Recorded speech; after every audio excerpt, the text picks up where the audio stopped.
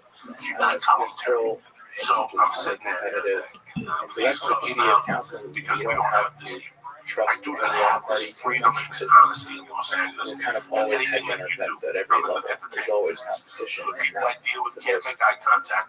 People beautiful are trying thing to to me call. is that They the rather system not is always return a shifting, call than always you would adapting, know. and That is the maintaining that weirdest dynamism thing is that how I've we ever avoid encountered. tyranny. If I go Right? in and do something Sure for you, that instead of you going join you when I'm right for the everyone front, has they'll access avoid to contact. They'll avoid these whatever you put tools, together. to these models. So maybe somewhere down the line, they'll bump into you with a job. It's just creepy. Neural tyranny where very secret people have control over AI for the world and use it to oppress those around them. When you were talking about intelligence, you mentioned multi-type quantum entanglement. So, high-level question first is that, what do you think is intelligence? So you think about quantum mechanical systems and you observe some kind of computation happening in them. What do you think is intelligent about the kind of computation the universe is able to do? Small inkling of which the kind of computation we do. I'd say like intelligence and computation aren't quite the same thing. I think the universe is very much doing a quantum computation. If you had access to all the degrees of freedom, you could, in a very, very, very large quantum computer with many, many, many qubits, let's say a few qubits per Planck volume, right? Which is more or less the pixels we have, then you'd be able to simulate the whole universe, right? On a sufficiently large quantum computer, assuming you're looking at a finite volume, of course, of the universe. I think that, at least to me, intelligence is the, I go back to cybernetics, right? The ability to perceive, predict, and control our world. So really, nowadays it seems like a lot of intelligence we use is more about compression. It's about operationalizing information theory, right? In information theory, you have the notion of entropy of a distribution or a system, and entropy tells you that you need this many bits to encode this distribution or this subsystem if you had the most optimal code. And AI, at least the way we do it today for LLMs and for quantum, is very much trying to minimize relative entropy between our models of the world and the world, distributions from the world. And so we're searching over the space of computations, process the world to find that compressed representation that has distilled all the variance and noise and entropy, right? And originally, I came to quantum machine learning from the study of black holes because the entropy of black holes is very interesting in a sense that they're physically the most dense objects in the universe. You can't pack more information spatially any more densely than a black hole. And so I was wondering, how do black holes actually encode information? What is their compression code? And so that got me into the space of algorithms to search over space of quantum codes. And it got me actually into also, how do you acquire quantum information from the world? Right. So something I've worked on, this is public now, is quantum analog digital conversion. So how do you capture information from the real world in superposition and not destroy the superposition, but digitize for a quantum mechanical computer information? Welcome, Zoot. How you living, pimp? You have an ability to capture.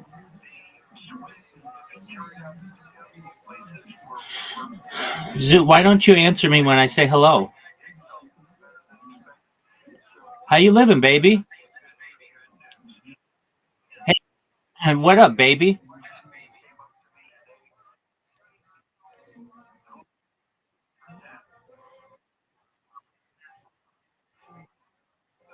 Go for it.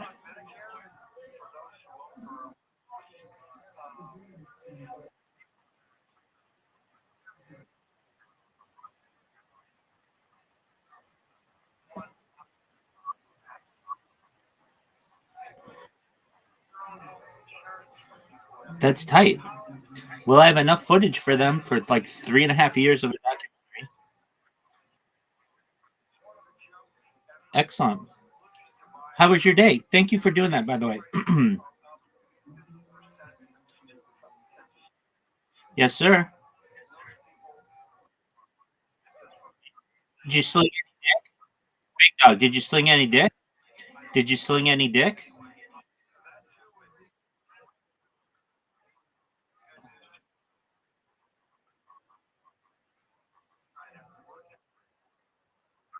You didn't finger fuck her?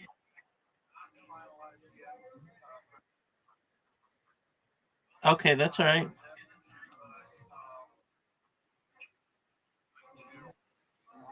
You're not about finger fucking chicks?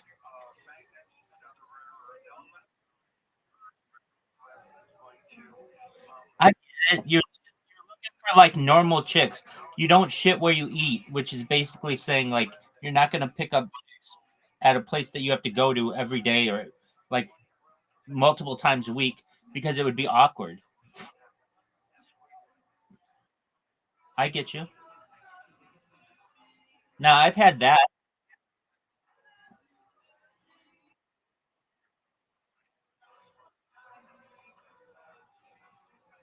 There you go, man. That's great. Um, yeah, I mean, you kind of have to take a risk with that. I've done it a few times. There was a tanning place um, that I went to for a long time, and they had the hottest fucking chick who worked there. And I just one day like asked her out, and we went out, and she was that worked out. I mean, it was really good. And it wasn't awkward after. I'm trying to think. There was another girl at a doctor's office that I used to go to.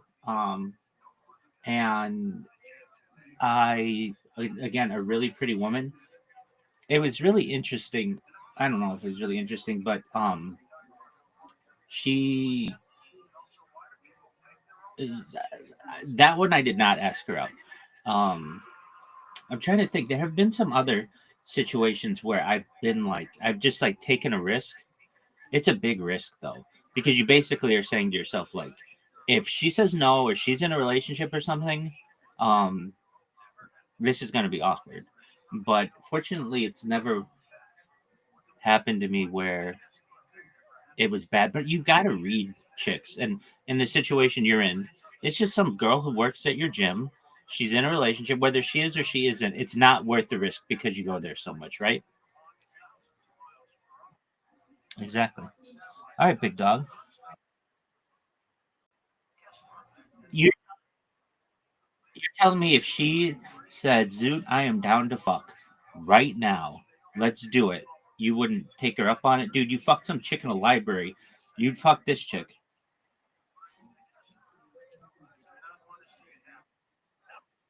Yeah, you would. Shut up, man. You basically fucked like a dumpster. You would definitely fuck this chick.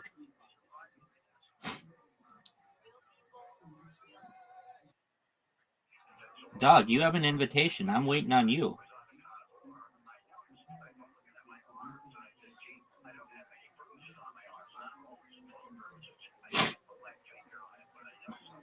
Dude, I slept. I was up like all night and all day working on bots and shit. And I slept and awoke at like midnight. And I feel refreshed. No, you didn't. You hit 225s, though. That was good.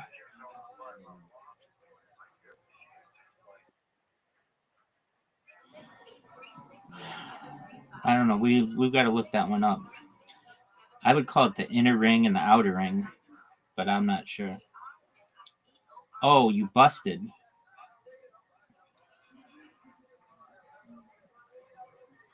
Oh, baby.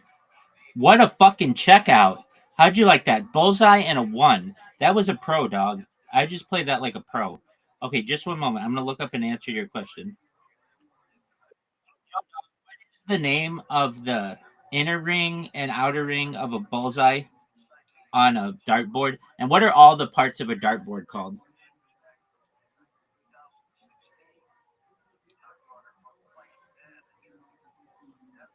Okay. Oh, cool. The inner ring of the bullseye on a dartboard is commonly referred to as the inner bull. I'm an inner bull, baby. Or double bull. And is typically red, worth 50 points. The outer ring of the bullseye is known as the outer bull or single bull, usually green, and is worth 25 points. The dartboard consists of several parts. The board is divided into 20 numbered segments, each with different scoring areas. The segments are divided into inner or skinny and outer fat single segments, and the inner ring being the triples area and the outer ring being the doubles. The bullseye itself has two divisions. The outer segment, called the outer bowl, in the central inner bowl region. The bullseye is located 5 foot 8 inches above the floor. The dartboard also has wires that divide the wedges and run on the center of the dartboard. Do you ever play darts in real life?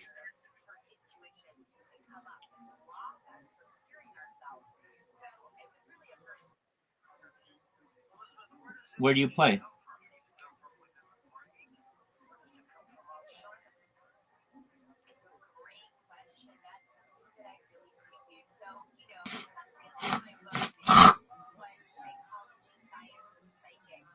Remember that time I asked you a question and you were just fucking silent? Yeah, that was my question like 10 minutes ago.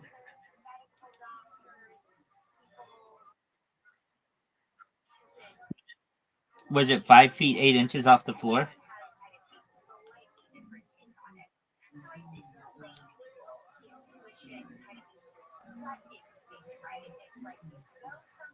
Oh, that was shitty. I don't play darts much. Last time I played was a long time ago, but I played with a friend of mine, and I thought this was really sweet. My friend had a family, and he and I would like go out to bars and pick up chicks, and I knew he had a wife and everything, and so I knew he wasn't out to. He loved his wife very much, and so I was like, dude, let's go out. Just like you don't have to stay the whole night, but like just go out and have a good time. And he's like, all right. So he asks his wife, and she's like, yeah, that's fine. So she's like babysitting or whatever, and we played darts. It was like the last time I played darts. And I think we only played like one game or so, maybe more. I don't know. Oh shit! But I know my friend was really good. Like I knew this going in, and we played. We played a few games. I remember I won more than I lost, and at the end of it, that's when people started to come to the bar and like it started to pop. And he's like, yeah, I mean, I like hanging out with you. Obviously, we've been hanging out since we were young, but I love being a dad, and I want to go see my wife. And he's like, I'm going to go. And I think I told him that I would like designated drive him or something like that. Nice checkout. Something like that. And so I drove him to his house. Oh fuck. And I just thought that was nice. Not that I wasn't fun. We still had lots of fun. We would play racquetball all like every day, and we did a lot of things. But I just thought, well, that's really nice. When you're married, you don't want to be out amongst single people. And we played darts. That's the end of that story. Zoot, you just got an outer bull. You just got another outer bull. You just got an inner bull. Zoot, that was one of the best fucking.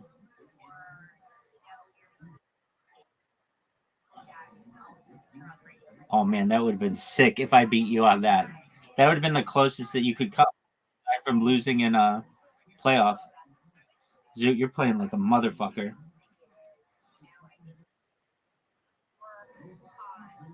Oh shoot.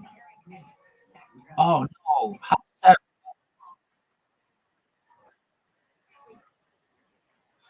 No, that's a weird thing. I don't know if you can. We've never gotten like a 1. I think the best I've ever seen is maybe like I think you got a 4 once or something.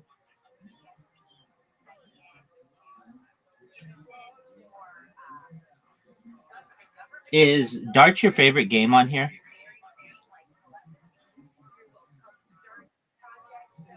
No?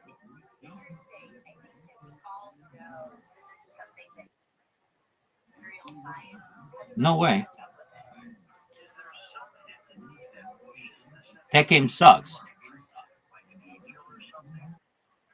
I don't know. I mean, I played you. It was just like Pokemon, wasn't it?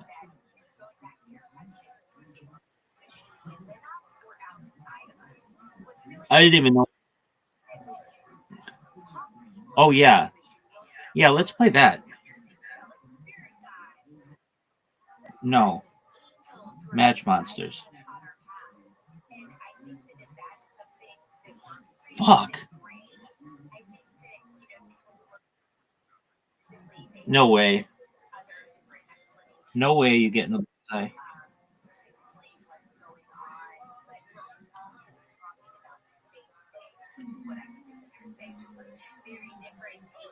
Dude, what the fuck, man?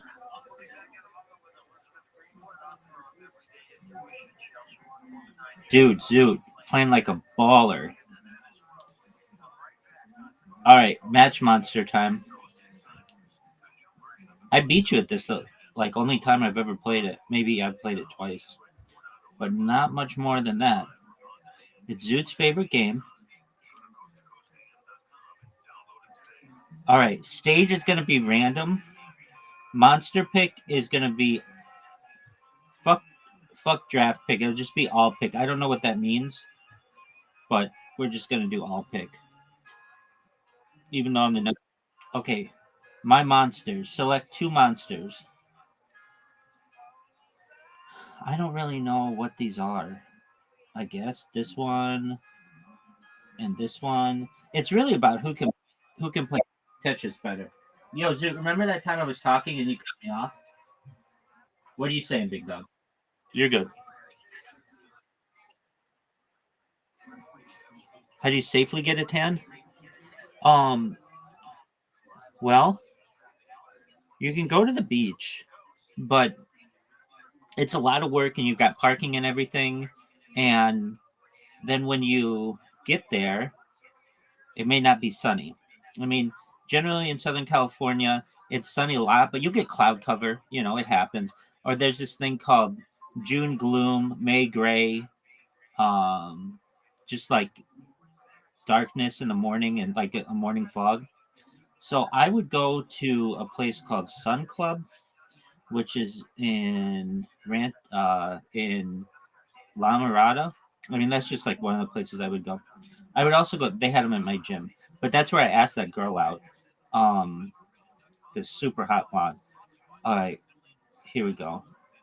Um, and there are ways to do it, and if you're gonna do it, um, my advice to you, like major advice, is wear eye protection.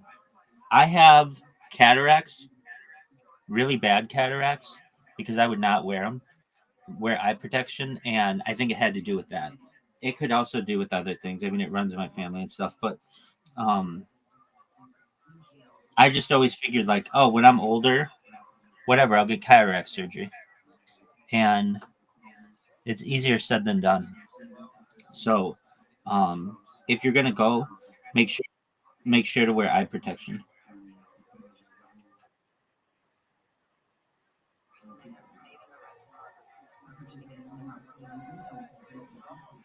I would do it because of vitamin D. Well, I mean, at least here the sun shines, but it's not that hot, so I would just tan at the gym also had tanning beds. So the gym that I would go to had, and it was included in my program. They had three things that I really liked. They had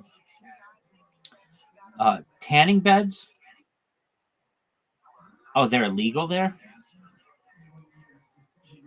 You you can't even have a tanning bed in your house. Oh, but they don't have like tanning centers. Oh wow. Um, I would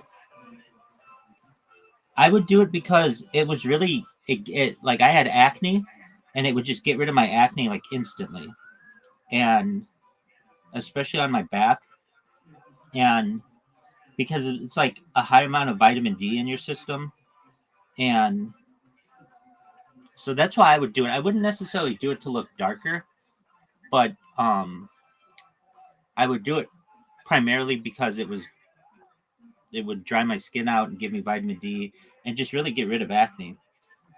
They had three things at this gym, the most recent gym I've been.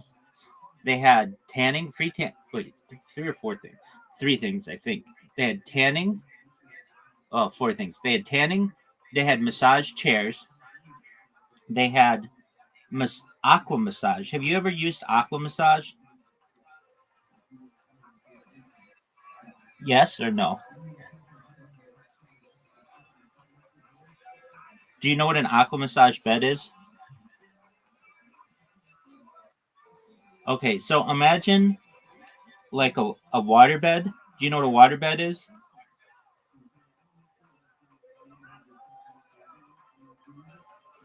Okay, so imagine a water bed that has jets inside that massage you, and it's amazing. I considered even buying an aqua massage machine. They're just big, and um, it's just not something really for like if I had like a house, I would. And oh,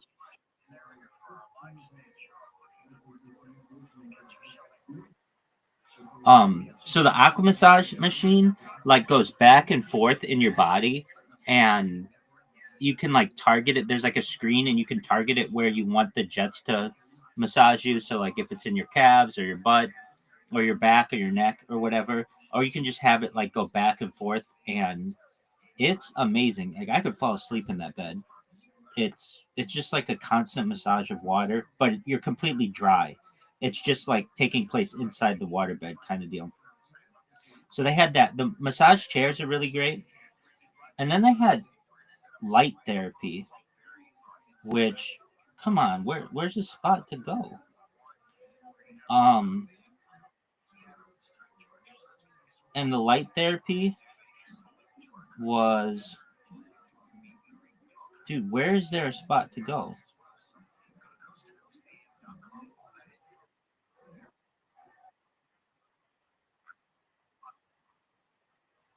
No, gen- generally not. That's not how things are here.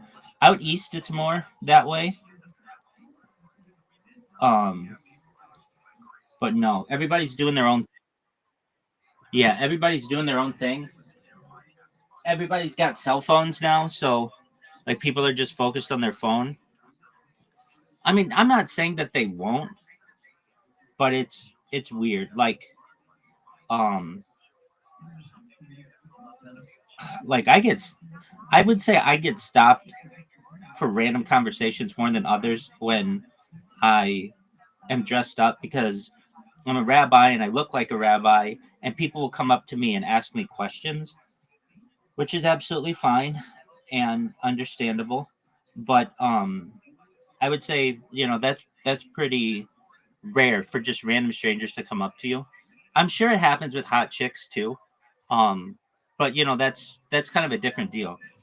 Whereas to say like um, I've been out east, and there are some states where people are just more, pardon me, sociable. They're they're just like, wow, that was -25. That was really good. I got to start paying attention. Um, And it depends where you are as well. If you are like, where would I get randomly approached? I get like randomly approached in like parking lots and the street and stuff. If you're on the beach, people just want to be by themselves. They don't want to. I mean, it depends who you are. If you're a girl, especially in LA, you think every guy is hitting on you, which many times they are. So that's like an understandable reaction. Um, I I mean, I don't know. I'm not like in that many places where people would just randomly make conversation. Like, I mean, like I've had, cars and things, so I don't make like, it's not like I'm on the bus or on a train or something where it's just whatever. But where you do, okay, so like where you will get people making more conversation is like, I would just say like at Disneyland. Um, hey, I won.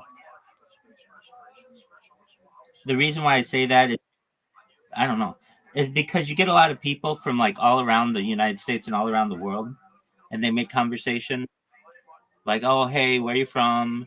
What are you doing? Like all of that kind of stuff. But people who are here, it's not like that. Like, okay, here's one.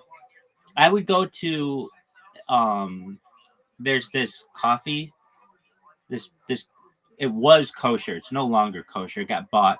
But they're this it's like the second biggest chain of coffee shops in the United States. It's known as the Coffee Bean and Tea Leaf. And up until, I can tell you the date, it was June 23rd, 2020, I want to say. It was kosher. So I could go in there and get a really nice sandwich, um, a latte, and I loved it. And it was wonderful food. And I would go there like 3 or 4 times a week at least. More than that, sometimes like 5 times a week. And I can tell you that I would sit in there sometimes and just be on my phone, and at no time did anybody ever come up and talk with me. And I didn't want them to. It would have been awkward if they did.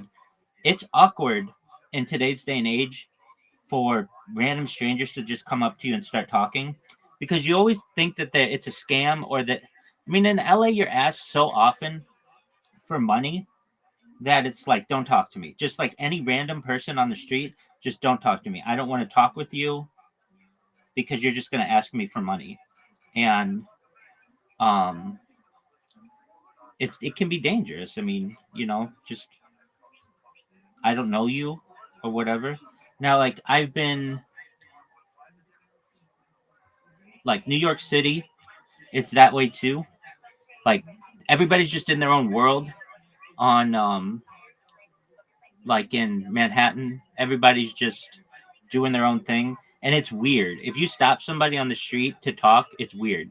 So I would say, kind of as a general rule of thumb, in the United States, the more populated an area is, the less sociable people are.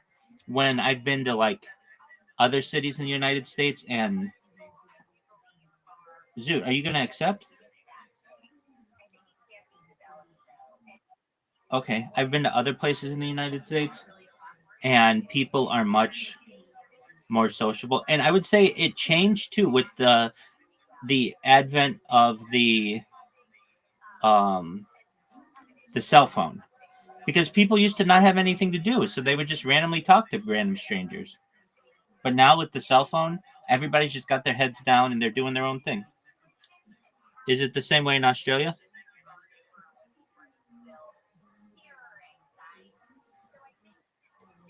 Yeah. I mean, I think that's probably pretty global.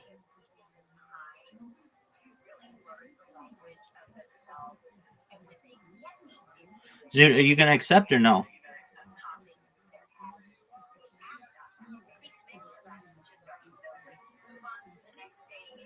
Zoot, are you going to accept or no?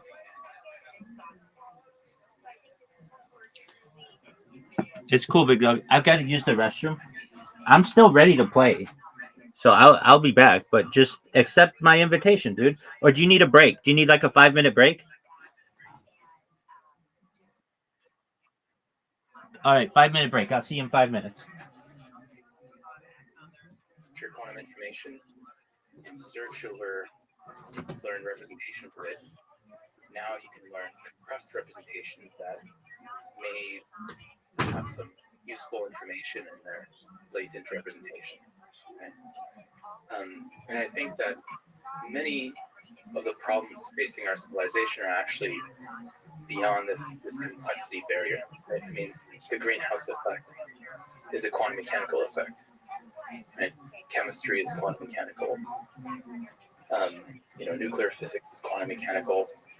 A lot of biology and protein folding and so on is affected by quantum mechanics. And so unlocking an ability to augment human intellect with quantum mechanical computers and quantum mechanical AI seemed to me like a fundamental capability for civilization that we needed to develop. So I spent several years doing that. But over time, I kind of grew weary of the timelines that were starting to look like nuclear fusion. One high-level question I can ask is maybe by way of definition, by way of explanation, quantum machine learning. So a quantum computer really is a quantum mechanical system over which we have sufficient control, and it can maintain its quantum mechanical state. And quantum mechanics is how nature behaves at the very small scales, when things are very small or very cold. And it's actually more fundamental than probability theory. So we're used to things being this or that, but we're not used to thinking in superpositions because, our brains can't do that. So we have to translate the quantum mechanical world to, say, linear algebra, take rocket. Unfortunately, that translation is exponentially inefficient on average. You have to represent things with very large matrices. But really, you can make a quantum computer out of many things, right? And we've seen all sorts of players, from neutral atoms, trapped ions, superconducting metal, photons at different frequencies. I think you can make a quantum computer out of many things. But to me, the thing that was really interesting was both quantum machine learning was about understanding the quantum mechanical world with quantum computers, so embedding the physical world into AI representation. And quantum computer engineering was embedding AI algorithms into the physical world. So this bidirectionality of embedding physical world into AI into the physical world, this symbiosis between physics and AI, really that's the sort of core of my quest, really, even to this day after quantum computing. It's still in this sort of merge, really, physics and AI fundamentally. So quantum machine learning is a way to do machine learning on a representation of nature that is, stays true to the quantum mechanical aspect of nature. Yeah, it's learning quantum mechanical representations. That would be quantum deep learning. Alternatively, you can try to do classical machine learning on a quantum computer. I wouldn't advise it because you may have some speedups, but very often the speedups come with huge costs. Using a quantum computer is very expensive. Why is that? Because you assume the computer is operating at zero temperature, which no physical system in the universe can achieve that temperature. So what you have to do is what I've been mentioning, this quantum error correction process, which is really an algorithmic fridge, right? It's trying to pump entropy out of the system, trying to get it closer to zero temperature. And when you do the calculations of how many resources it would take to, say, do deep learning on a quantum computer, classical deep learning, there's just such a huge overhead. It's not worth it. It's like thinking about shipping something across a city using a rocket and going up orbit and back. It doesn't make sense. Just use a delivery truck. What kind of stuff can you figure out? Can you predict? Can you understand with quantum deep learning that you can't with deep learning? So incorporating quantum mechanical systems into the learning process. I think that's a great question. I mean, fundamentally, it's any system that has sufficient quantum mechanical correlations that are very hard to capture for classical representations. Then there should be an advantage for a quantum mechanical representation over a purely classical one. The question is, which systems have sufficient correlations that are very quantum, but is also which systems are still relevant to industry? That's a big question. People are leaning towards chemistry, nuclear physics. I've worked on actually processing inputs from quantum sensors. Right? If you have a network of quantum sensors, they've captured a quantum mechanical image of the world, and how to post-process that becomes a sort of quantum form of machine perception. So, for example, Fermilab has a project exploring detecting dark matter with these quantum sensors. And to me, that's in alignment with my quest to understand the universe ever since I was a child. And so someday I hope that we can have very large networks of quantum sensors that help us peer into the earliest parts of the universe, right? For example, the LIGO is a quantum sensor, so it's just a very large one. I would say quantum machine perception, simulation, right? Rocking quantum simulations, similar to AlphaFold, right? AlphaFold understood the probability distribution over configurations of proteins. You can understand quantum distributions over configurations of electrons more efficiently with quantum machine learning. You co-authored a paper titled "A Universal Training Algorithm for Quantum Deep Learning" that involves backprop with a Q. Very well done, sir. Very well done. How does it work? Is there some interesting aspects you could just mention on how kind of backprop or some of these things for classical machine learning transfer over to the quantum machine learning? Yeah, that was a funky paper. That was one of my first papers in quantum deep learning. Everybody was saying, "Oh, I think deep learning is going to be sped up by quantum computers." And I was like, "Well, the best way to predict the future is to invent it." So here's a 100-page paper. Have fun. Essentially, quantum computing is usually you embed reversible operations into a quantum computation. And so the trick there was to do feed-forward operations and do what we call a phase kick. But really, it's just a force kick. You just kick the system with a certain force that is proportional to your loss function that you wish to optimize. And then by performing uncomputation, you start with a superposition over parameters, right, which is pretty funky. Now you don't have just a point for parameters, you have a superposition over many potential parameters, right? And our goal is to phase kick somehow, right, to adjust parameters. Because phase kicks emulate having the parameter space be like a particle in n dimensions, and you're trying to get the Schrodinger equation, Schrodinger dynamic, in the loss landscape of the neural network, right? And so you do an algorithm to induce the space kick, which involves feed forward. I look over and I see this little Jewish guy, probably like at least that, like then That's all. all the errors in the space kick is forced to back propagate. he's got I can tell when I saw this is my man, right? And if you So how often does this happen? Like you see some guy, you're like, I'm gonna stay here. kinetic energy, I just know. I just have a feeling. I feel other people that are like sometimes. So I'm looking at this guy, I'm like, oh. the advantage of principle working would be that it can tunnel through the landscape.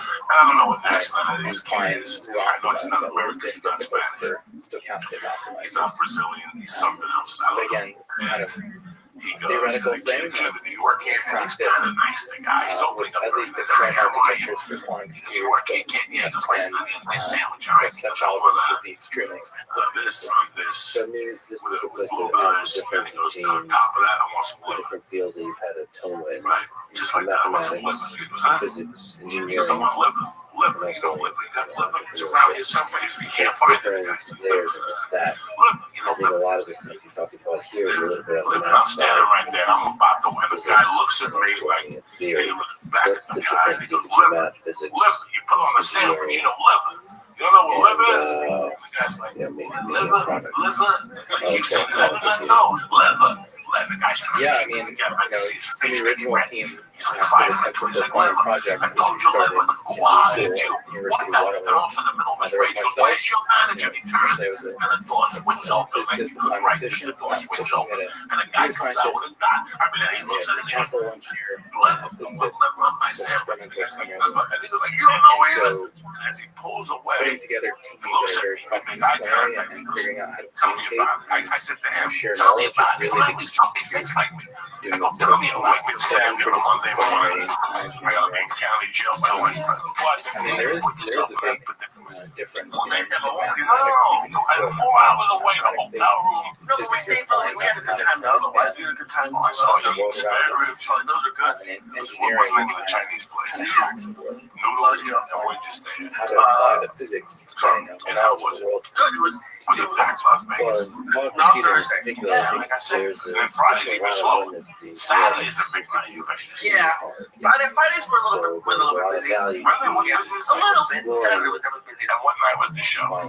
Friday. Machine learning. Okay, so Friday, what did you do Saturday? Just I gamble. We did what I wanted.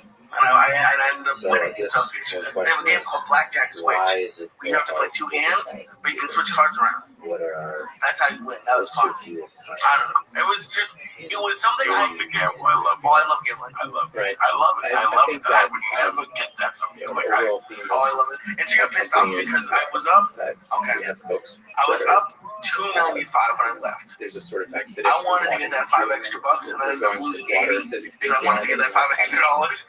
But I still ended up up like $300 or $400 for the weekend. wait, you didn't even have to go. No, I'm already filming this one. No, but yo, it's 500 grand. Hold on, let's go.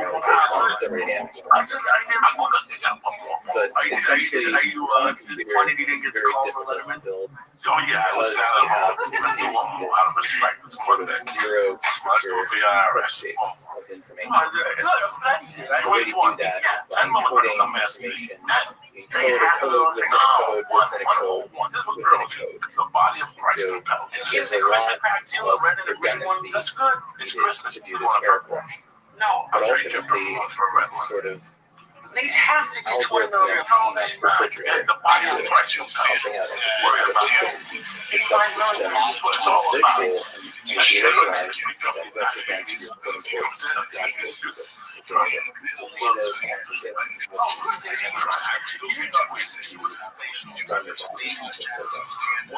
very difficult because in order to scale up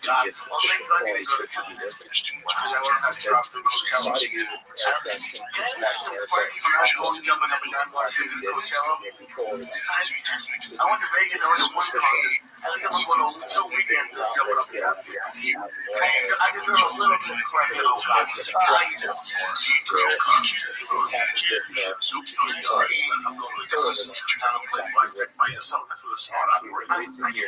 I can't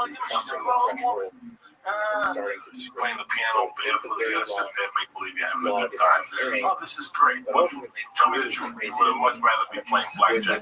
This is great. I'd always rather be All right, top line is quite crazy. The show's about.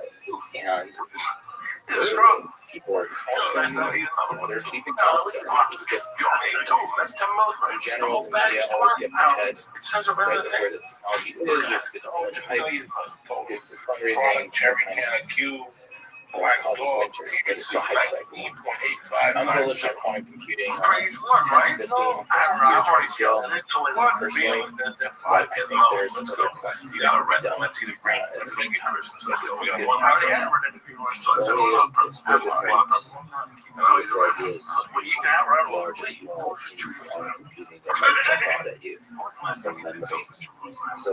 in the You future. know, what's the Jew flag that was supposed to be on? I at my house. I remember now. It's just Well, because you have the Jew flag. out of curiosity. It was for the Jew flag. Forward, And I said, together, you slip housekeeping. Yeah, we so put it's one a blue deep package in your room with two big packages Cuban for every cup of coffee. multi-dimensional. So every time I drink So coffee, it's like I like like, to drink coffee in the what? morning when I wake up. You know, can you One have cup the when I notion wake up in the morning. of into Yeah, your I just one cup. I don't know how people drink that's coffee something all I've day. had to think And about. at night before I do comedy or I something, think that before I go to research bed is a at night, precursor to later I work get a on cup of coffee and smoke a joint, smoke a vapor. There I love that. There was Right? To the interesting 21st because during my Monday, master's, the day the I devil was was trying thrown to into some river understand somewhere off the coast of New York City. energy and entanglement About of the the late vacuum. night church of what's happening now. Monday, April Emptiness 21st, has was energy. totally better. You're slipping. Very There's no weird to double. say. And Where the is it? equations, It's coming. the I'm small sorry we came up late today, the audio, but I'm not sorry. Monday is Monday. We got till midnight to put amount this of together. quantum I'm energy still there gonna are. buy There you. is You're still gonna go out there and do it there. It's the church So, that do. I was trying to hack the With energy the vacuum. water. And the reality is that you can't direct About their moms. it doesn't it's not Frankly, I'm technically like free pissed off energy. at them because I don't have Your a lack mom. of You only knowledge get one of the shot at fluctuations son. you can't extract. And I failed at that, you know. But God just like knows how the she's looking stock at me from market up there, whether she's in stocks her correlated over I'm time, gonna fail the at that. vacuum is actually And, correlated. So if you well, I didn't go to, you know, I measured didn't the do it with her vacuum dreams or at one point, whatever. But you acquired information. If you if my communicated that mother wouldn't have information passed to another away, point, I would have you been can a different infer human being altogether. what I don't think I would have configuration been doing the what I'm vacuum is doing in now. to some You precision know, for me to become what I'm doing statistically now, extract we talk about all the time about our mutual friend. We have a quote mutual unquote friend that will not quit his job.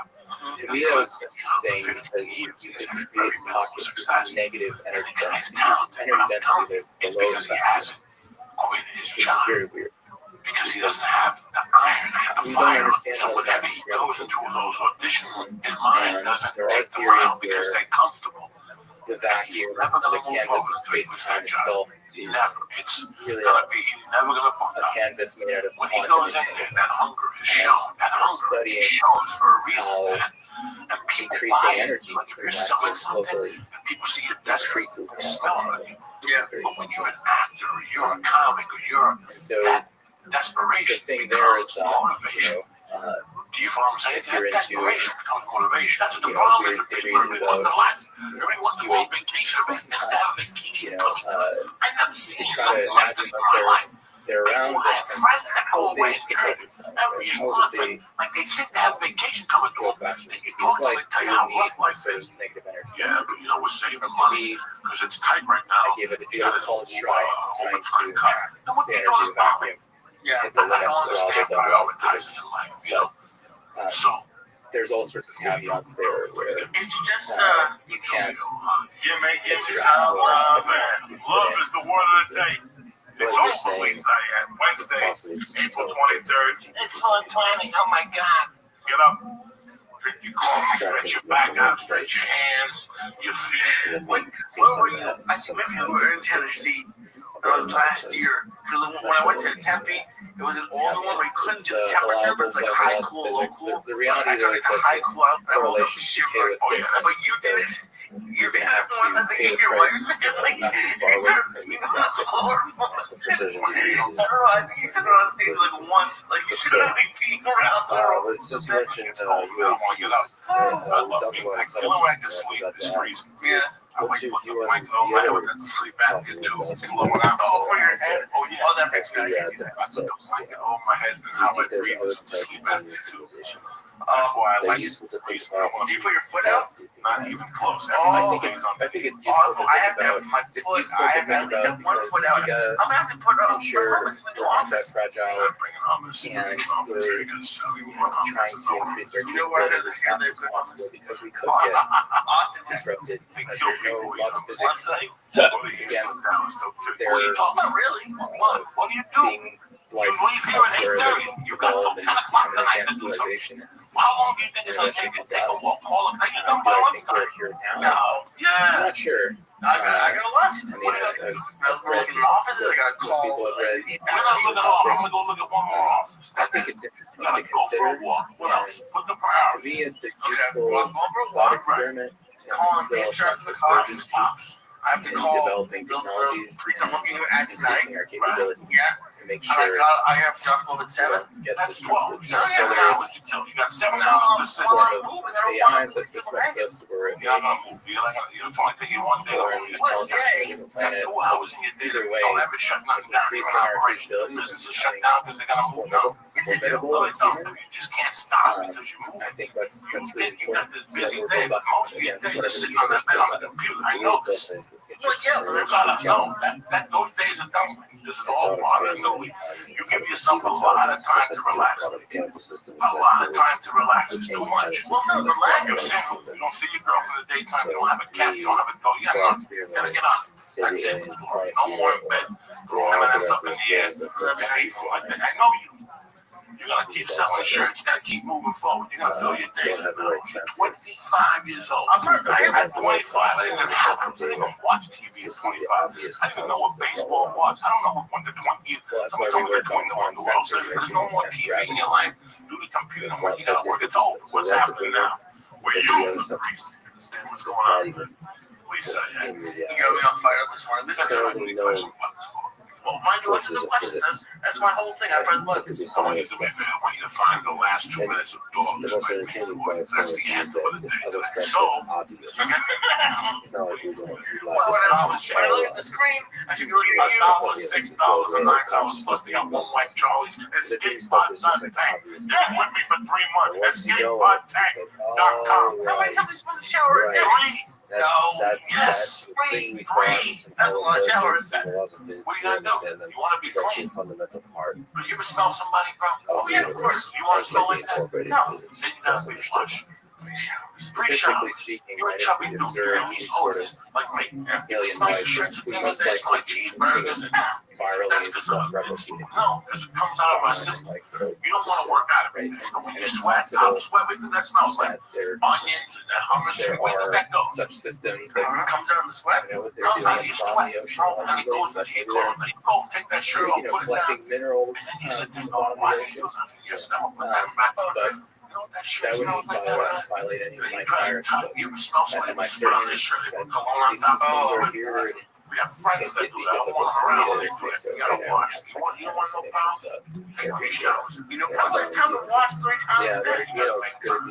This life is about making time. You wanna get forward. You gotta make time to work out. You gotta make time. You know what? I hate drinking those protein shakes. But for that, on the way back, I gotta stop at the protein store and get protein powder. But I have to do it. These are the things you have to do in your life. You have How do to you know work that? on. What's the origin of ideas in your mind? When an idea comes to you, Godliness is next to show me godliness. where I can't believe you had I to mean, wait. frankly, I was going to give you one, when I had the in idea my mind, I the don't want my computer I'm mistakes. building now, it was 8 years ago.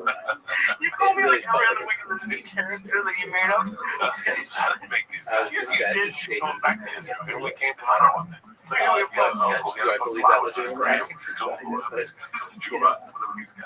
I think that people. Yeah, alien life can take many forms, and I think the notion of intelligence and the notion of life needs to be expanded to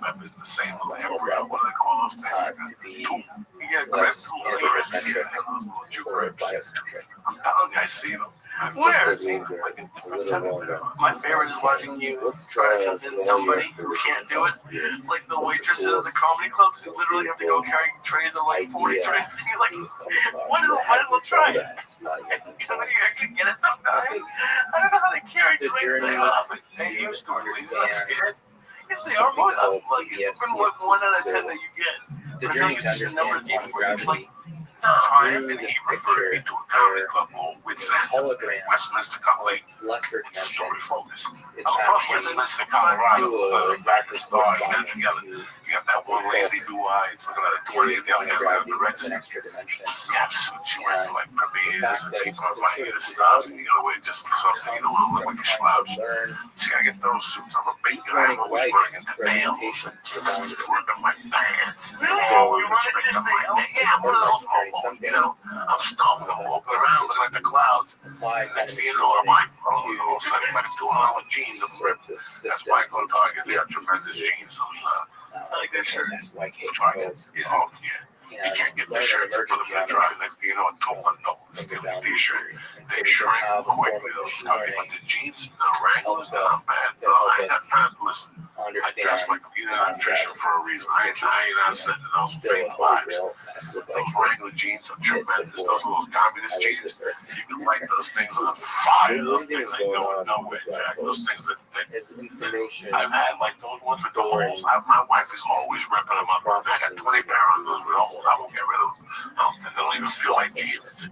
Really fascinating. That's good. They're at the interface between quantum mechanics and gravity. They help us test you know, what chubby dudes, it's tough to become so we get that. When I was 400 pounds, I'd take them off, I'd snow the head, and they would be thick with that funny color. Like you can see through the sweat. You can see through the sweat in the sun. You can see it was made blinding from the cheese that develops around the seams in your sweat. Oh, disgusting. See, you never wear underwear unless you're wearing No, I had to wear underwear, but I was so fat, I was doing so much blow. It was going through the underwear. It was the my underwears were yellow from the chemicals in my body. Were they kidding me? My armpits and my white t-shirts that were just like from the bottom. It was like from everywhere. My earlobes, my eyeball, I had black tears, like whatever. The apocalypse now, one of those slaves. Black tears.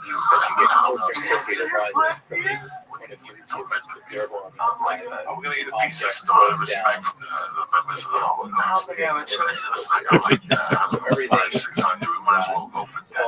This is all St. Joe's Hospital. So I can send the ambulance. Just have them outside our hole. This is like the ducks and shit. Well, yeah, but we don't have that here yet. So we don't need it. I had like 150. You had no 150. You had like They give you like 3/4 of right here. That's fine. falling matter What beneath the are fear you with gonna do? We gotta do the we gotta traditional go. picture I got a that dry we can moment, interfere I'm with killing you. creation, I annihilation, know. particles Like this. particles in the vacuum. Nothing's gonna happen.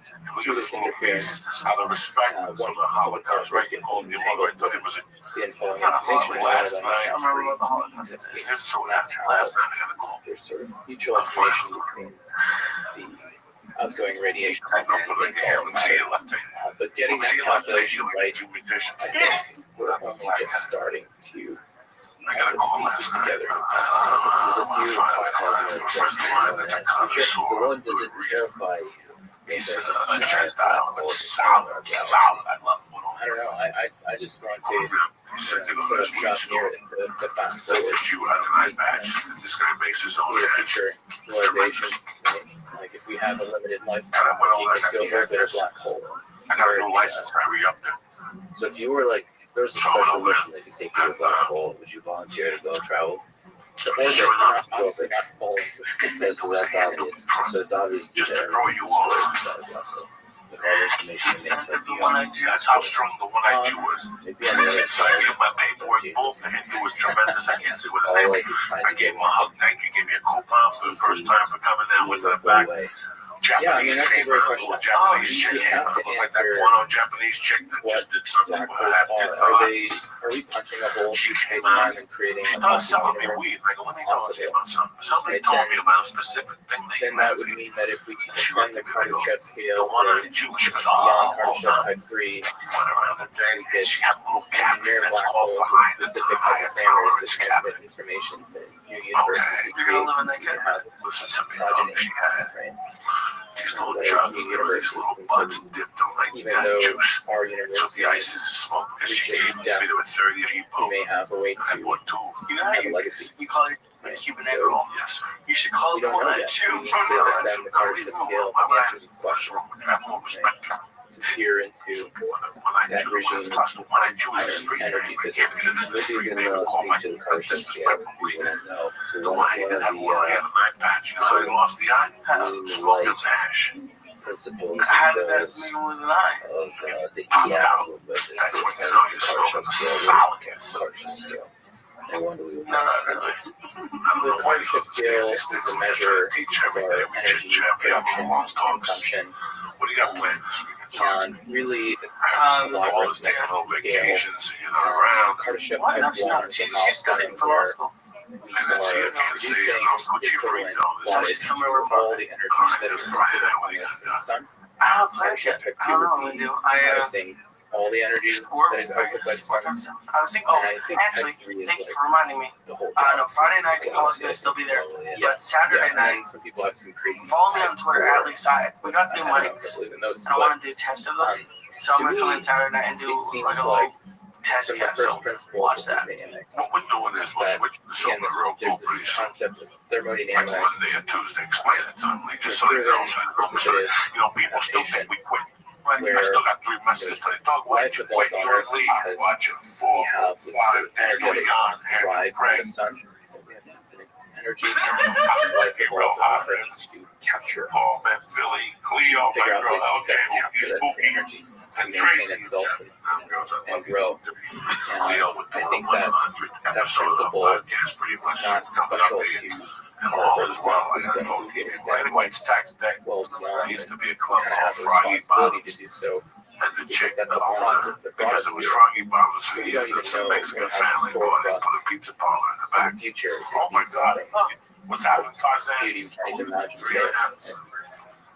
That's So, no name right there. What probably flavor good did you thing get? Thank you to very much. talk about Yeah. Oh my God. Thank you. Substack God. blog post What's titled, happening, Tarzan? "What the fuck is the yak?" Or actually, what the F star is the No, yak? that's not a name right You're there. right. What flavor did you get? Thank you very much. I got cherry. Several Oh my God. Thank you very much. Pineapple. Somebody had a little pineapple. Before goals are increasing amount of energy What is to this? harness as a species, Lemon. And what's this? That's farm that hardship That's gradient. birthday cake. Oh In my the God. short term, this will most certainly decrease Oh my the God. Thank you very much. This is the place next to Jersey Mike's, right? And they gave you free food. Thank you, brother. Good to see you, Dominic. Thank you, David. Create artificial Oh my general goodness, look at intelligence. this. No one's ever had this. This is like the greatest high moment of my life. Listen, Finally develop interplanetary almost had travel a lot of time. transport. Look, I couldn't figure out that's how high I was. I can't lie to you. Can you I got it build down on top of that to believe and say, How long were they standing there? I didn't even realize they were there. that is the EAP movement, or the goals with I'm gonna jump on the Easter basket. The goal is What flavor you got? Like a soul. human Cherry, techno capital delicious. Do you want some? genetic machines to become self-aware I don't even know what this is. I've always seen it. I've never done it. engineering Oh, tell me software. that's so good. So what is this? Tell me Divide this. it into Fritas. They're gonna get this for the month. So you have humans, All money for technology, for life. you have capital, and you have means, information. No, Right? no, no. I know like 3 or All 4 of those Chinese that don't systems weigh are 10,000 coupled people with walking one around. another, right? Human Everything else companies they require Yeah, capital, it's not the system. and So I tip my humans communicate by Oh my means God, of that gave me a brain freeze.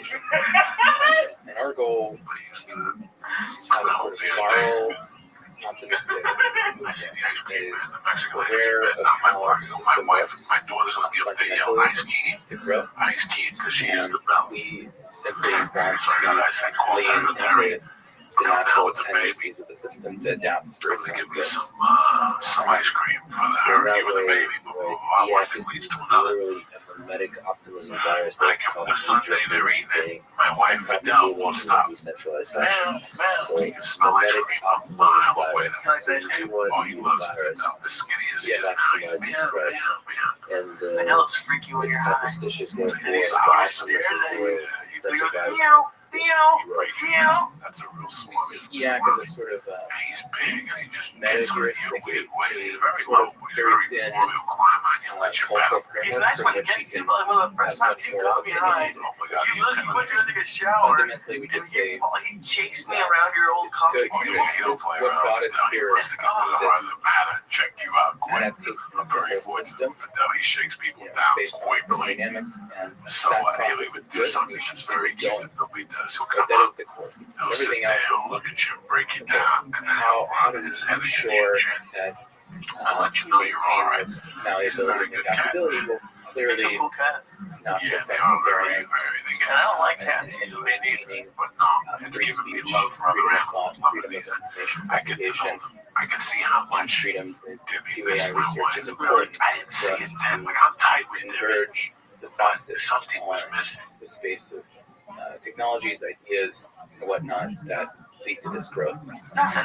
So what's happening now, And people? so Thank you for coming. ultimately, you know, April there's been 20th, the day the devil was buried in seeds, stuffed in a but some are garbage more can, serious, right? taken It's out, not computer fed to the language, shark. What's up, brother? but How was DAC your week? work has its Great. own I had sort of a fine tunings of great EAC. weekend. Does anything Paula that is has memory in the middle of a school final. So I saw her Thursday night. I would say that it's trying to find a middle ground. We just kind of hung out. It was fun. Sort of She got one more year left after this year. Yeah, she got one more year. She graduates next June. having Yeah, she graduates in like May, and then she has to study for the bar. mainstream narrative What is the bar? self-value Like is important. it's late to sort summer. of You went to shift jail the dynamic in range of Colorado, opinions.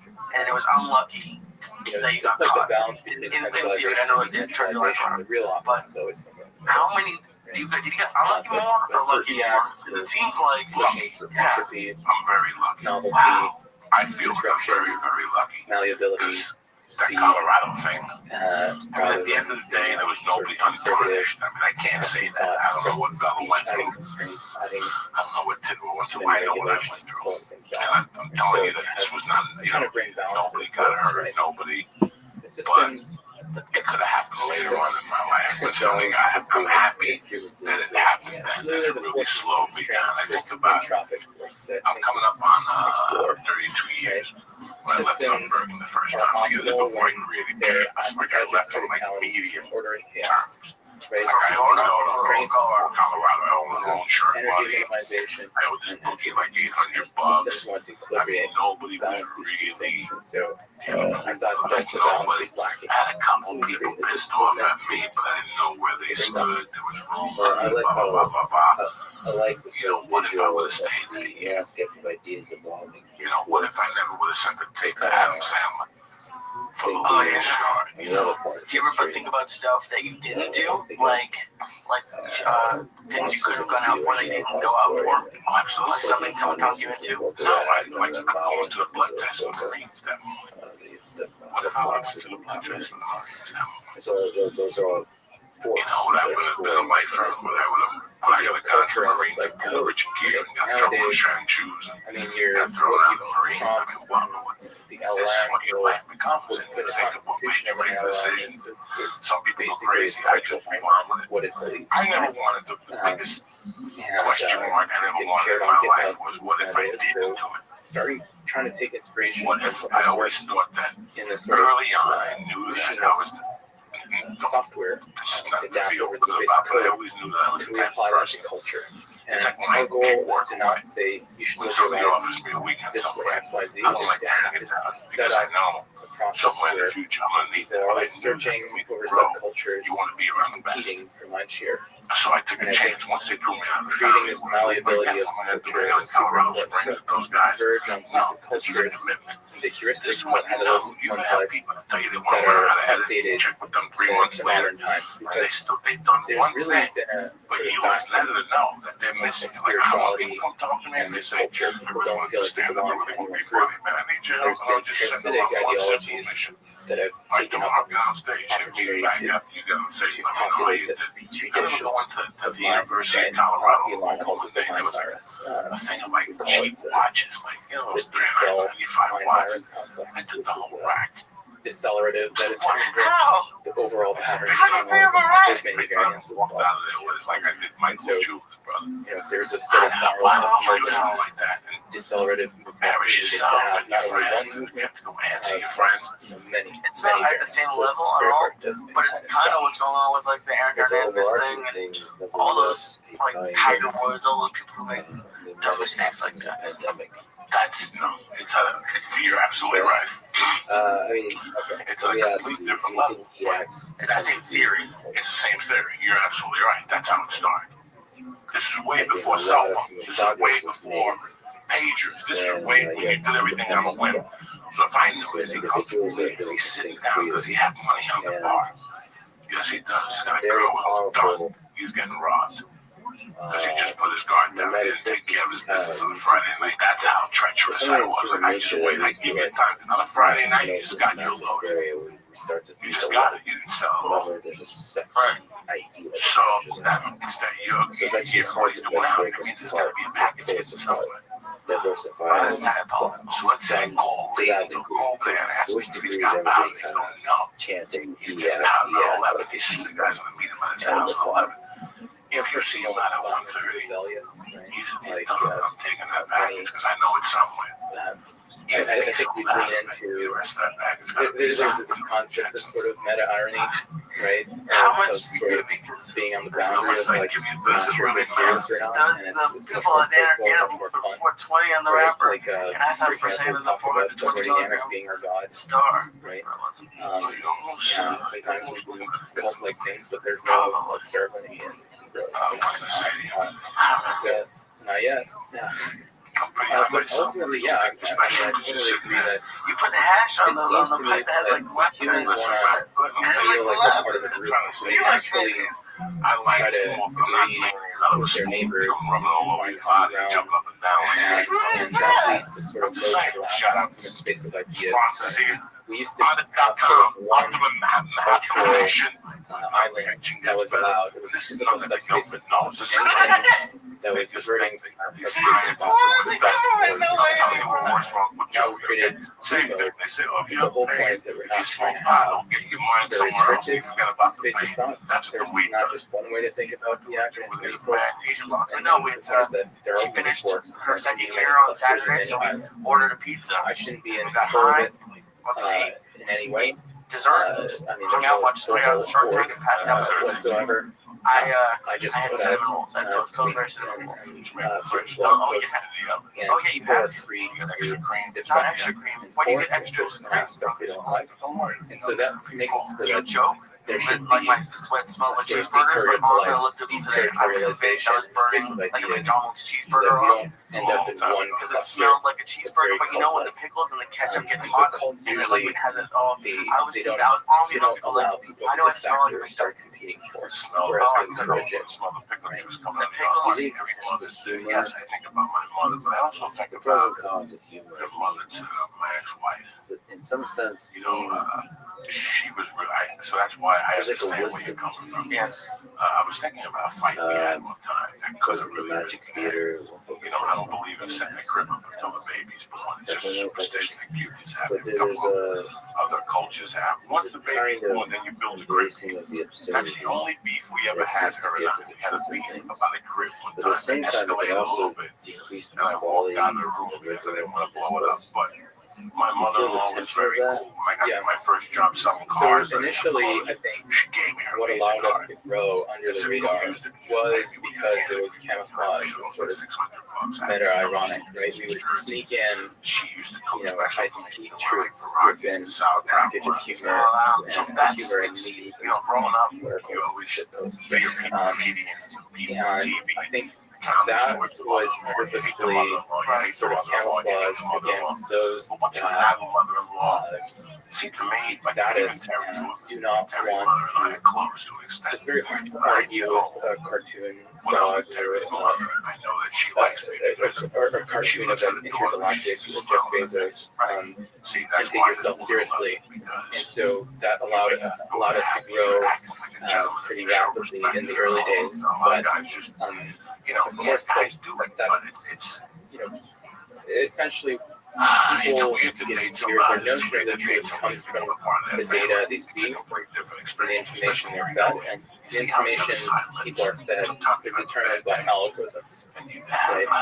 And really, what we've been doing is sort of engineering what we call high mimetic fitness package of information so that they can They spread still don't have effectively and AC carry on, message. but at least they have it. Right, so it's kind of they live so long a without vector to spread the message, and yes, we've been using sort of techniques that are optimal for today's algorithmically amplified information landscapes. But I think we're reaching the point of, you know, my day is scale so where stressful. You we know, can I have dropped serious the debates kids and over here, serious and then conversations, and you know, that's why we're considering doing a bunch of debates and having more serious long-term discussions, because I don't think that the timeline is optimal for sort of very serious thoughtful discussions. You get rewarded for sort of polarization. Right? And so, even though we started a movement that was literally trying to polarize the tech ecosystem, at the end of the day, so that we can have a This is conversation what happened when my mother died. This is what I said to you. Like, together. I always saw what I could do what I try without to do with this podcast, That's when I know given where I am. the landscape of things. I used to go every year to my But there's a dad's degree to friend's which Christmas party. going on. and they're super rich. They had someone dressed up as Santa, In fact, this very and they had all this gifts and all that sort of stuff. It was always fun.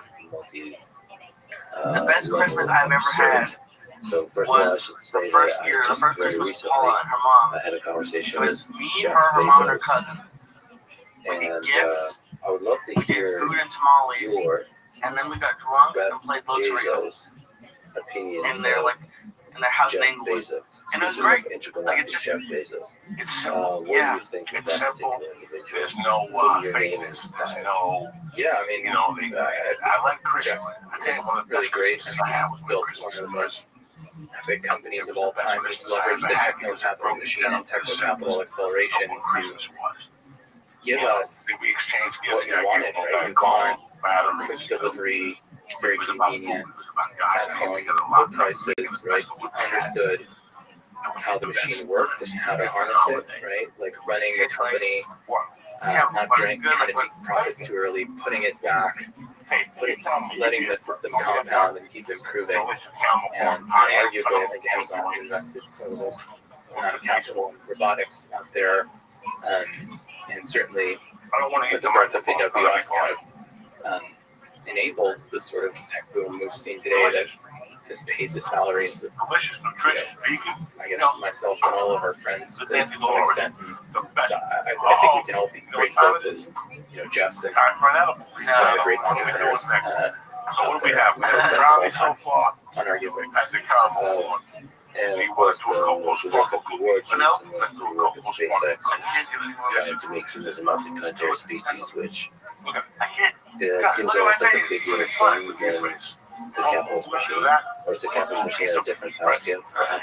Yeah, I think that companies, they tend to optimize quarter over quarter, maybe a few years out, but individuals that want to leave a legacy can think on a multi-decadal, multi-century time scale. And so the fact that some individuals are such good capital allocators that they unlock the ability to allocate capitals to goals that take us much further, or much further looking. Elon's doing this with SpaceX, putting all his capital towards getting us to Mars. And Jeff is trying to build Blue Origin, and I think he wants to build O'Neill cylinders and get industry off planet, which I think is brilliant. I think, just overall, I'm for billionaires. That was a controversial statement sometimes, but I think that, in a sense, it's kind of a proof of stake voting. Like, if you allocate capital efficiently, you unlock more capital because clearly you know how to allocate this capital more efficiently, which is in contrast to politicians that get elected because they speak the best on TV, right? Not because they have a proven track record of allocating taxpayer capital most efficiently. And so that's why I'm for capitalism versus, say, giving all the hard money to government and letting them figure out how to allocate it. So, What do you think is a viral and a popular meme? Let's call Saul on the podcast. He does it. He does it, and he has Why like do you think there's The actor. quite a Vin widespread Vin Diesel. people would love, especially with public eye like Jeff and Zuckerberg and Gates? That's a genius. Yeah, that's what man I himself think right a lot there. of people would, That's a guy that instead of saw trying to a vision. understand how the this guy We're doing a little piece capital of the machine start. works, That's and realizing they have much more agency than they think, they'd rather have this sort of victim mindset on just subjected to this machine. It is oppressing me. Successful players clearly must be Welcome. because they've been successful at this. How are you? not successful at. How you living, Pip? What's good in your neck of the woods?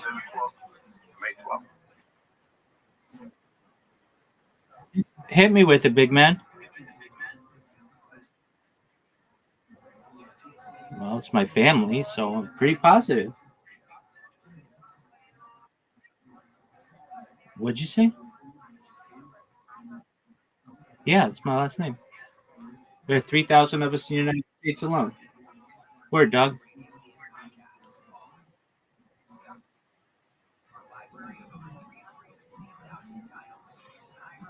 How'd you find out about me?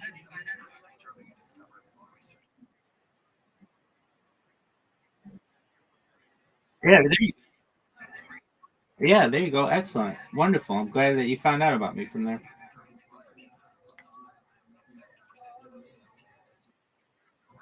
World peace. I stream my life 24 hours a day, 7 days a week, 365 days a year. I have more data archived on the internet than any person ever. It's like a real life Truman Show or real life Big Brother. Have you ever seen the movie The Truman Show or the television show Big Brother? All right. Well, it's basically like just pure content, and I give people a portal into my life. Data is Earth's #1 resource, according to The Economist magazine, and that may make me an influential person someday. And if that happens, I want to help everybody who's helped me along the way.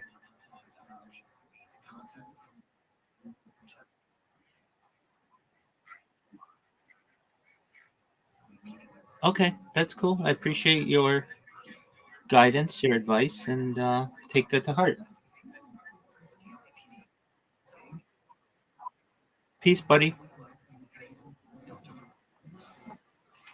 I've managed to get some people that were in that mindset and make them realize how the techno capital machine works and how you can harness it for your own good and for the good of others by creating value.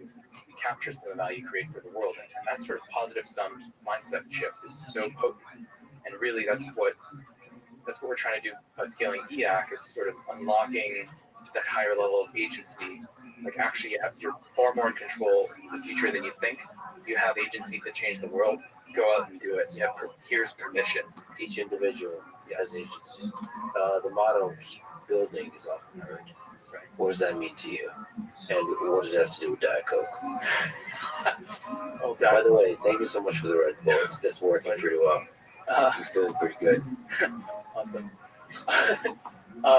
Well, so building technologies and building, it doesn't have to be technologies, just building in general means having agency, trying to change the world by creating, let's say, a company which is a self-sustaining organism that accomplishes a function in the broader techno-capital machine. To us, that's the way to achieve change in the world that you'd like to see, rather than, say, pressuring politicians or creating nonprofits that nonprofits, once they run out of money, their function can no longer be accomplished. You're kind of deforming the market artificially compared to sort of subverting or coercing the market or dancing with the market to convince it that actually this function is important, adds value, and here it is, right? And so I think this is sort of the way between the sort of degrowth, like ESG approach versus, say, Elon, right? The degrowth approach is like, we're going to manage our way out of the climate crisis, and Elon is like, I'm going to build a company that is self-sustaining, profitable, and growing, and we're going to innovate our way out of this dilemma, right? And we're trying to get people to do the latter rather than the former at all scales. Elon is an interesting case. So you are a proponent, you celebrate Elon, but he's also somebody who has for a long time warned about the dangers, the potential dangers, existential risks of artificial intelligence. How do you square the two? Is that a contradiction to you? It is somewhat, because he's very much against regulation in many aspects, but for AI, he's definitely a proponent of regulations. I think overall, he saw the dangers of, say, OpenAI, cornering the market and then getting to have the monopoly over the cultural priors that you can embed in these LLMs that then, as LLMs now become the source of truth for people, then you can shape the culture of the people. So you can control people by controlling LLMs. And he saw that, just like it was the case for social media, if you shape the function of information propagation, you can shape people's opinions. He sought to make a competitor. So at least, I think we're very aligned there, that the way to a good future is to maintain sort of adversarial equilibria between the various AI players. I'd love to talk to him to understand sort of his thinking about how to make, how to advance AI going forward. I mean, he's also hedging his bets, I would say, with Neuralink, right? I think if he can't stop the progress of AI, he's building the technology to merge. So, look at the action, not just the words. But well, I mean, there's some degree where being concerned, maybe using human psychology, being concerned about threats all around us is a motivator.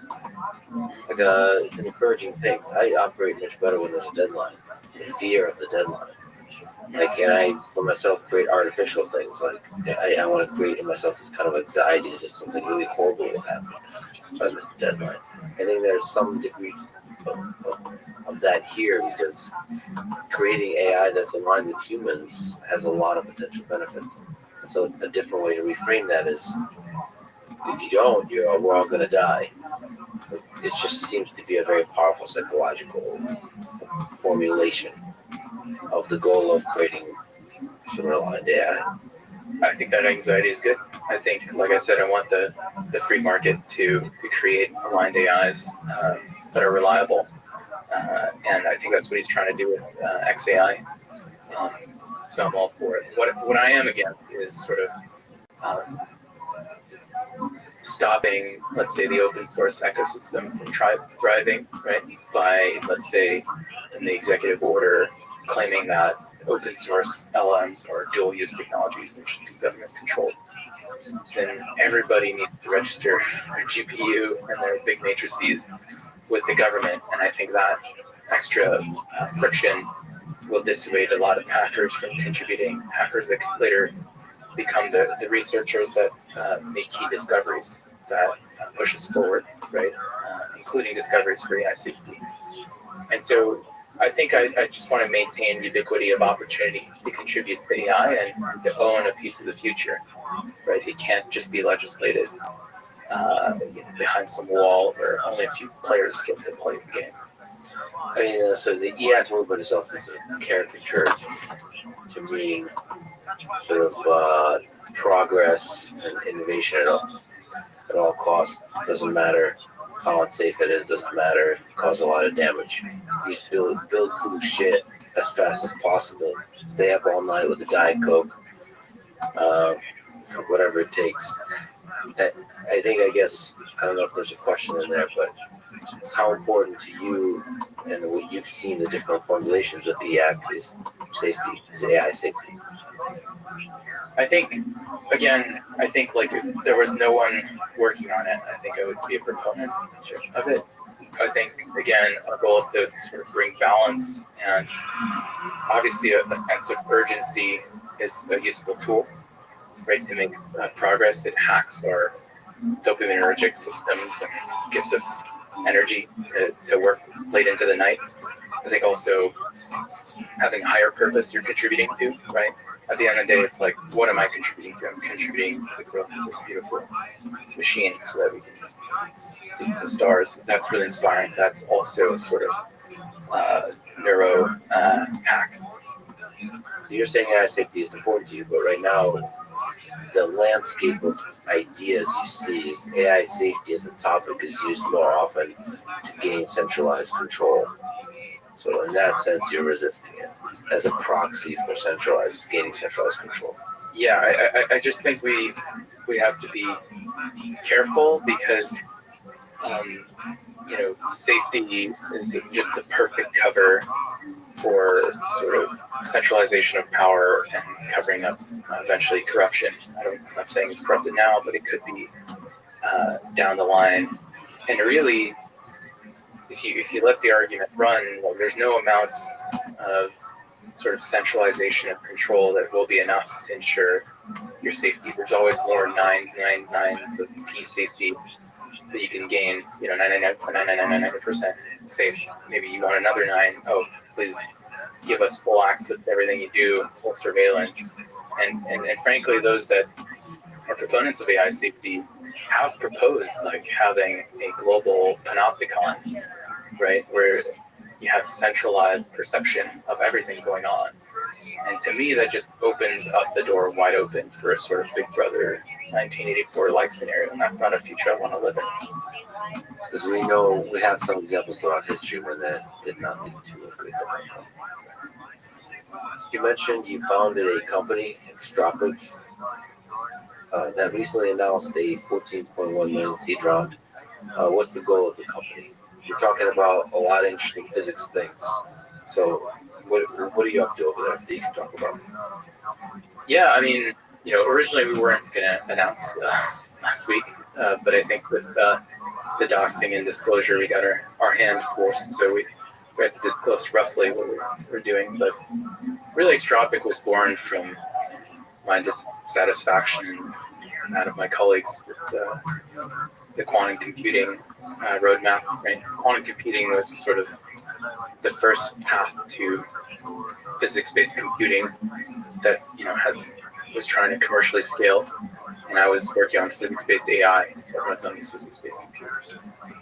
But ultimately, the greatest enemy was this noise, this pervasive problem of noise that, as I mentioned, you have to constantly pump out the noise out of the system to maintain this pristine environment where quantum mechanics can take effect.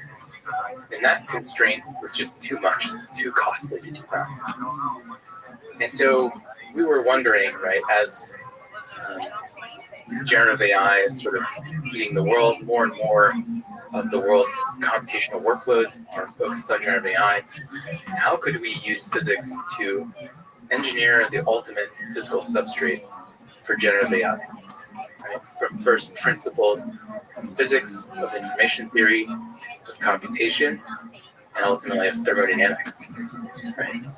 And so what we're seeking to build is a physics-based computing system and physics-based AI algorithms that are inspired by out of equilibrium thermodynamics, or harness it directly to do machine learning as a physical process. So, what does that mean, machine learning is a physical process? Is that hardware, is it software, is it both? Is it trying to do the full stack in some kind of unique way? Yes, it is full stack.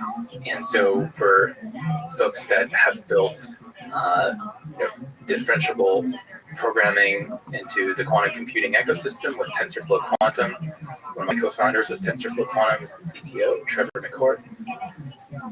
We have some of the best quantum computer architects, those that have designed IBM's and AWS's systems. They've left quantum computing to help us build what we call actually a thermodynamic computer. Thermodynamic computer. Well, actually, let's look around TensorFlow Quantum. What lessons have you learned from TensorFlow Quantum? Maybe you could speak to like what it takes to create essentially like a software API to a quantum computer. Right. I mean, that was a challenge to build, to invent, to build, and then to get to run on the real devices. Can you actually speak to what it is? Yeah. So TensorFlow Quantum was an attempt at, well, I guess we succeeded at combining deep learning or differentiable classical programming with quantum computing, and turn quantum computing into or have types of programs that are differentiable in quantum computing. And Andre Carpathy calls differentiable programming software 2.0, right? It's like gradient descent is a better programmer than you. And the idea was that in the early days of quantum computing, you can only run short quantum programs. And so which quantum programs should you run? Well, just let gradient descent find those programs instead. And so we built sort of the first infrastructure to not only run differentiable quantum programs, but combine them as part of broader deep learning graphs, incorporating deep neural networks, the ones you know and love, with what are called quantum neural networks. Ultimately, it was a very cross-disciplinary effort. We had to invent all sorts of ways to differentiate, to backpropagate through the graph, the hybrid graph.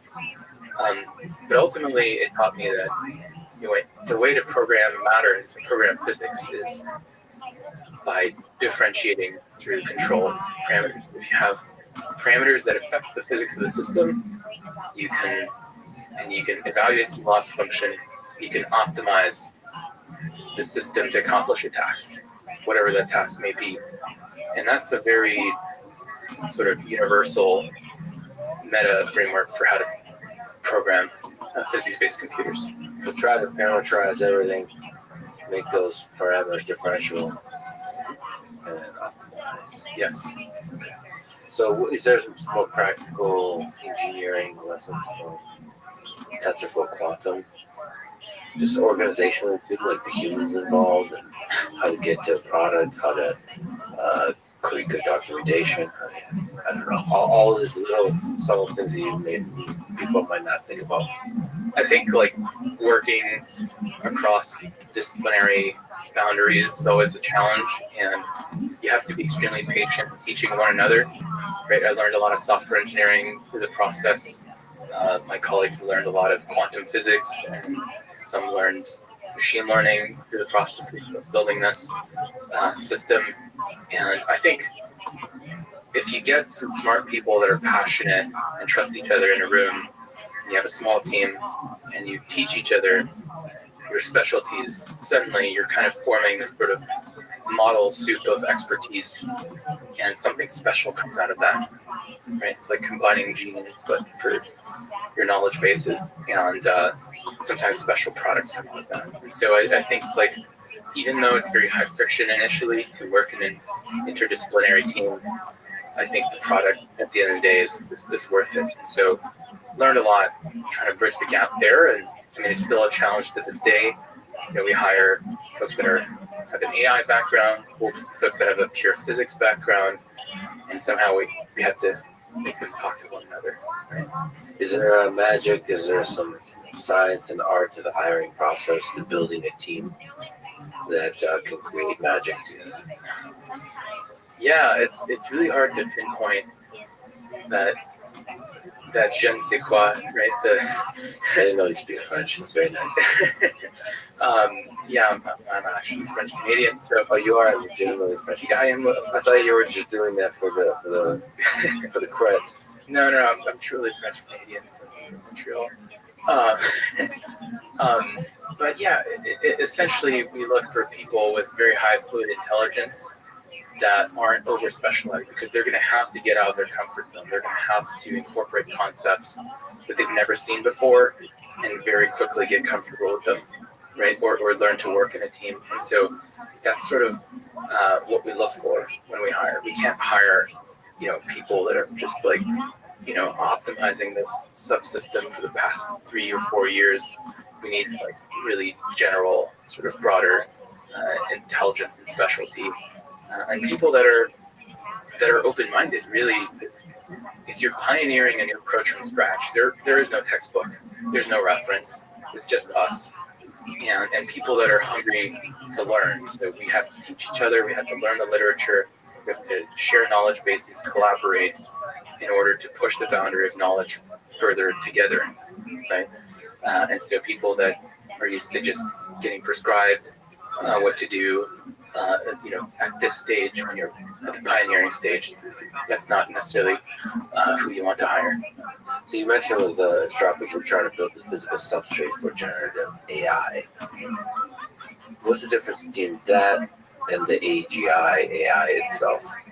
So is it possible that in the halls of your company, AGI will be created, or will AGI just be using this as a substrate? I think our goal is to both run human-like AI or anthropomorphic AI. Sorry for use of the term AGI. And I know it's triggering for you. We think that the future is actually physics-based AI combined with anthropomorphic AI. So you can imagine I have a sort of world modeling engine through physics-based AI.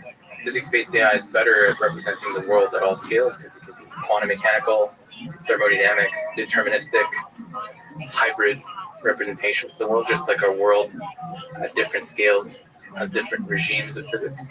If you inspire yourself from that in the ways you learn representations of nature, you can have much more accurate representations of nature. So you can have very accurate world models at all scales, right? So you have the world modeling engine, and then you have the sort of anthropomorphic AI that is human-like.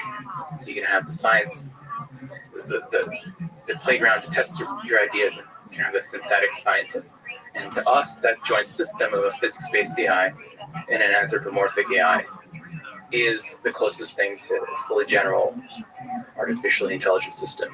So you can get closer to truth by grounding the AI to physics, right? But you can also still have a anthropomorphic interface to us humans that like to talk to other humans or human-like systems.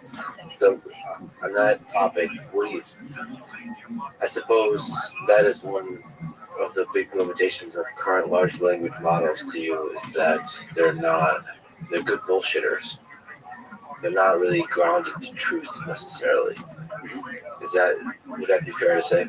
Yeah, no, you wouldn't, try to extrapolate the stock market with an LM trained on text from the internet, right? It's not going to be a very accurate model. It's not going to model its priors or its uncertainties about the world very accurately. Right? So you need a different type of AI to complement sort of this text extrapolation AI. You mentioned singularity earlier. How far away are we from a singularity? I don't know if I believe in a finite time singularity as a single point in time. I think it's going to be asymptotic and sort of a diagonal sort of asymptote. Like, we have the light cone, we have the limits of physics restricting our ability to grow, so obviously can't fully diverge on a finite time. I think my priors are that, I think a lot of people on the other side of the aisle think that once we reach human level AI, there's going to be an inflection point and some suddenly AI is going to grok how to manipulate matter at the nanoscale, assemble nanobots, and having worked nearly a decade in applying AI to engineer matter, it's much harder than you think. And in reality, you need a lot of samples from either simulation of nature that's very accurate and costly, or nature itself. And that keeps your ability to control the world around us in check. There's a sort of minimal cost computationally and thermodynamically to acquiring information about the world in order to be able to predict and control it. And that keeps things in check. Funny you mentioned the other side of the aisle. So in the poll yesterday, there seems to be a nice division. Some people think it's very likely, very unlikely. I wonder if in the future there'll be the actual Republicans versus Democrats division versus right.